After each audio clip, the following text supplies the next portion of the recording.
আজি আমি শিকিম অসমীয়াত 7টা ৰঙৰ নাম। ৰঙা, ৰঙা আপেল। নীলা, নীলা কাপ।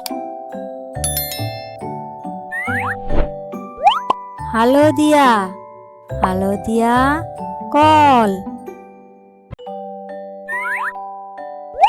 বেঙুনীয়া, বেঙুনীয়া পখিলা। গুলপীয়া, গুলপীয়া চকলেট। সেউজীয়া, সেউজীয়া পাত। কমলা, কমলা বেলুন।